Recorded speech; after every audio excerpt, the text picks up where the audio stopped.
সেদিন ছিল একটা বিয়েবাড়ি ইনভিটেশন। মা, আমি, বোনু সবাই মিলে চলে গেছিলাম সেই বিয়েবাড়ি অ্যাটেন্ড করতে।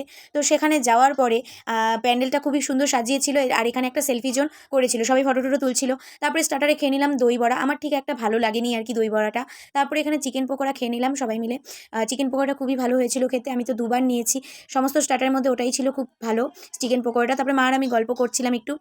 সেখানে গল্প-টল্প করে তারপরে তোমাদের যে বউকে দেখানোর জন্য নিয়ে আসলাম এখানে ক্যামেরাটা। কিন্তু কি করব, এতটাই ভিড় হয়েছিল যে আমি দেখাতেই পারলাম না। তারপরে এখানে আমি আর বুনু হলো আমপান্না খেয়ে নিলাম। সেখানে খাওয়া-দাওয়া শেষ করে আমরা চলে গেলাম মেইন কোর্সে। মেইন কোর্সে তো অনেক কিছু ছিল। ফার্স্টে কাটলেট দিয়েছিল সসের সাথে, কিন্তু কাটলেটটা আমার মোটামুটি লেগেছে, অতটা না। তারপরে ডাল, কুমড়ো ভাজা, মানে কুমড়োর বড়া আরকি। তারপরে এই যে ছোট মাছের চচ্চড়ি দিয়েছিল। তোমরাও কি এভাবে মাছ বেছে, বেছে খাও? আমিও কিন্তু এরকম চচ্চড়ি দিলে মাছ বেছে, বেছে রাখি। এটা কিন্তু পোলাও। ভেবো না যে ফ্রাইড রাইস। এটা হলো কাশ্মীরি পোলাও। আর সাথে ছিল পাঁঠার মাংস, আরও অনেক কিছু ছিল কিন্তু ক্যামেরাতে দেখানো হয়নি আর। তো সেখান থেকে খাওয়া-দাওয়া শেষ করে আমরা এখন বাড়ি ফিরছি। তোমাদের ভিডিওটি কেমন লাগলো অবশ্যই কমেন্টে জানিও, লাইক, কমেন্ট, শেয়ার করে দিও।